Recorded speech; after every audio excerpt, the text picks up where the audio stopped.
Hey there, hello again from Hong Kong. Well, here's the project. I have taken it on. Now, what are we going to start with first? Okay, well, I would imagine. Oh, and again, by the way, I've recharged or I've replaced the little internal battery on these cam glasses here, so the actual timestamp is correct now. But I'm going to start here. Going to start on the roof of the V-berth. Now, as you can see, there's still, because it's plywood, it's marine ply, 3/4 inch. It's got fiberglass on it, and then other crap. Probably some kind of polyester fill. I got to grind that all down. And we've got another one up here that's pretty nasty. So you can see the fiberglass is still good and intact. It's just what's on the top, so I'm going to have to clean this off. We'll get some of the wood, because the first thing I need is power. So I'm going to put a total of 4 300 watt 36 volt solar panels here, so I can keep the batteries charged, and I've got an inverter.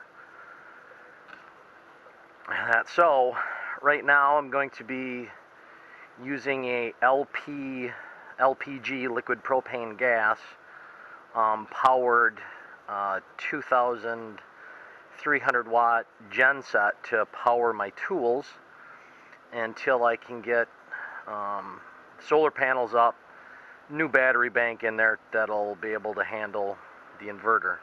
So I got to get power to it. So that's our first plan of attack. Then after I do that, I'm probably going to go and sand all of the sides here today. Just go over it once just to get off this varnish. Probably go grab the planer and plane down the sides if I can. Then just small DA sander to get some of the crap off. But I need to get the bow so it's able to provide me with the power. Today the sky is kind of crappy, so it's a gray day. Not too bad. Won't be underneath the scalding sun. But this is the first plan of attack, and the name of the vessel is Le Grand Pied, which I'm told in French means the Bigfoot. So hopefully this makes a good footprint and makes it obvious to Hong Kong boaters that we can live off the grid very efficiently with renewable energy and vegetable oil, biodiesels, and all that. We don't need to have all this stuff from the oil companies. But that is the plan of attack. So here she is. One last little look at the madness. And the varnish is just peeling away. See, it just peels right off. So we got to take her down. We got to get rid of it. So we're going to clean off. We're going to do the bow here. And it rained just the other day, or got dew last night. Might have been misting, but we're going to have to reseal all of this. This is full of water, I think. Well, I'll have to pry that open, get the tool, take it off. But anyway, that's where we're at. This is the first part of the restoration of Le Grand Pied, the Bigfoot. Alright guys, be good, be safe, be well, wish me luck, and next time you see this bow, should all be redone, and there should be 4 very large solar panels sitting right there. Okay, we'll talk to you soon. Be good, be safe, be well. Bye-bye. Alright, well, one last thing here. I got out some of my tools here. I just figured some things that I found. Alright, I've ended up breaking my little putty knife. But those are the 2 worst areas that are here on on the deck.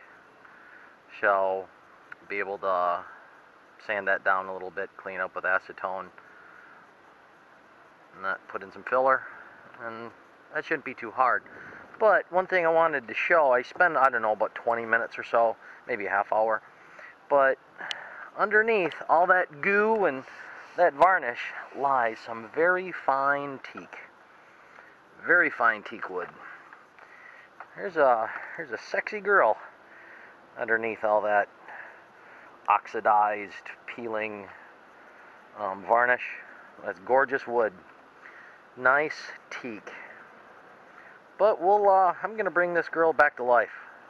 She is gonna be one sexy boat, and she will be full of green energy, all renewable.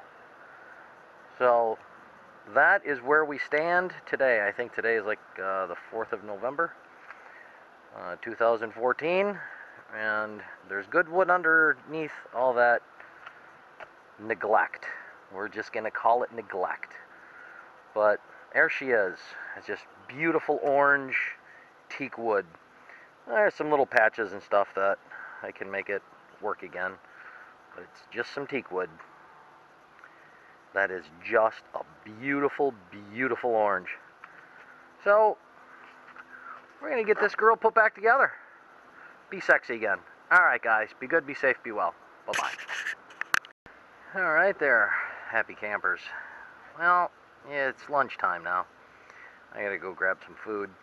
But I've got the 2 spots. I've ground those all down, put down new fiberglass, all resins, all hard. Now I've just put in the filler, got the first coat filler in. I've kind of gone down and I did a quick 40 grit grind on the top stuff, just on the outside rails here. Then I'll have to start using the DA and a scraper. And same over here. Did that as well. I've got to do the side, but it's getting there. Just kind of rinsed everything down. But I started to see what it takes to clean up these. Started to scrape off some of it before I sand it, but I think they'll clean up. It's just going to be really time consuming. On the inside it's not so bad, but it's just on the outside of each one that really needs a lot. Tomorrow I'll get my planer, and just to get the planer I'll just skim everything straight off. I've got an older blade for the planer. I'll use that just to take the varnish down. The rest of it's just all hand sanding. I'll even take this off. So I'll get that all down to bare wood. Then out on the front here, I'll get that again as well tomorrow. Get it all down to wood. Get these sanded down, and then I've got to go over with polyester urethane primer, and then the next day I can go over it with the actual top coat. Should be nice and glossy and shiny, but oops, forgot one. So she's getting there. Well, that was my first start. I got they have tires on the side, but I got to get regular fenders like that. They had tires on it. So I've got a good start. I see that, you know, it's good wood. It's really good wood underneath it. As you can see, I've got some small little areas. I've got to go chisel that out, put in new wood to it. I'll have to go underneath, get up, but once I chisel that out, it's still hard and solid. Then I've got to fill in around here, scrape that up. This is all going to have to be done by hand as well. But I see I've got some pooling here, so I'll have to go down below and see if there's a reason why that's tipped in, or if that's just we'll find out. But that's not hard. That's not hard to do. You just got to jack it up on the from the main rib, bring it back up. So the first morning of the restore, just to be able to get solar panels out, get the solar panels up on the front here, because I've got just enough for one. They'll be 1 meter wide by 2 meters tall here. So 1, 2, 3, 4. That'll give me 4. That'll give me just about, basically give me almost 40 charging amps every day. Then up on the top here on each side, there's going to be two either horizontal or vertical access wind turbines up there. So as the wind comes over the typhoon shelter wall here, the breaker wall, as the wind comes over, that's due south. That's Ocean Park up there. But due south, or even from the north, is mainly where our winds come from. So during a typhoon, or just the winter months when we get our winter monsoons come in. So I'll be able to get, I should be able to get 50 amps, charging amps out of the wind turbines on ideal conditions. And I know that with the sun, I'll have that. So be able to charge everything up. But it's a mess. We're working. We're getting there. All right, that's the first morning, and I'll keep you posted. Be good, be safe, be well. Bye-bye.